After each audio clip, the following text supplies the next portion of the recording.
Mna ndinguYehova uThixo wakho. Akuyi kuba nabothixo bambi ngaphandle kwakho. Nkosi siphathe ngetarhu yintliziyo zethu zingubambe nomthetho. Akuyi kuzenzela umfanekiso oqingqiweyo nanye into efana nasezulwini phezulu, nasemhlabeni phantsi apha, nasemanzini phantsi komhlaba. Akuyi kuthoba phambi kwazo, akuyi kuzikhonza kanjalo, ngokuba mna Yehova uThixo wakho ndinguThixo nekhwele. Ndiyohlwayela inkohlakalo yoyise phezu kwabantwana, phezu kwesesithathu naphezu kwesesine isizukulwane sabandithiyayo. Ndiwenzela ububele amawaka abandithandayo nabayigcinayo imithetho yam. Nkosi siphathe ngetarhu yintliziyo zethu zingubambe nomthetho. Akuyi kufumana ulibiza igama likaYehova uThixo wakho, ngokuba uYehova engayi kumyeka angabi natyala lowo ufumana ilibize igama lakhe. Nkosi siphathe ngetarhu yintliziyo zethu zingubambe nomthetho. Khumbula umhla weSabatha ukuba wenze ngcwele, wosebenza imihla mithandathu, wenze wonke umsebenzi wakho. Kodwa umhla wesixhenxe uyiSabatha kaYehova uThixo wakho. Akuyi kwenza nanye umsebenzi ngawo, kwawena nonyana wakho, nentombi yakho, nesicaka sakho, nesicakakazi sakho, neenkomo zakho, nowasemzini wakho ophakathi kwamasango akho.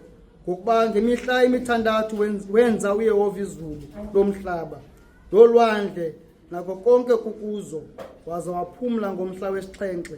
Ngoko wawuthamsanqelisa uYehova umhla wesixhenxe, wawenza ngcwele. Nkosi siphathe ngetarhu yintliziyo zethu zingubambe nomthetho. Ekuyihlononyoko kuze imihla yakho yolule elizweni eliphiweyo nguYehova uThixo wakho. Nkosi siphathe ngetarhu yintliziyo zethu zingubambe nomthetho. Akuyi kubulala. Nkosi siphathe ngetarhu yintliziyo zethu zingubambe nomthetho. Akuyi kukrexeza. Nkosi siphathe ngetarhu yintliziyo zethu zingubambe nomthetho. Akuyi kuba. Nkosi siphathe ngetarhu yintliziyo zethu zingubambe nomthetho. Akuyi kuyingqina ubungqina obubuxoki ngayo ummelwane wakho. Nkosi siphathe ngetarhu yintliziyo zethu zingubambe nomthetho.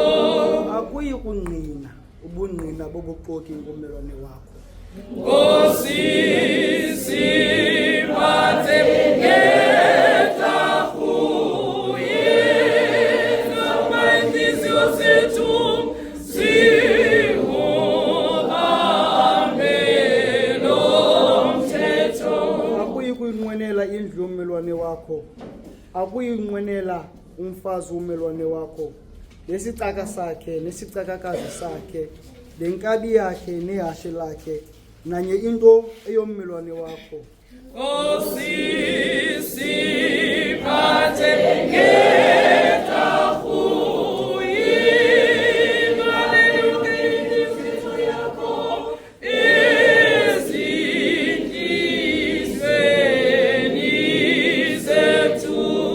Hymn 250.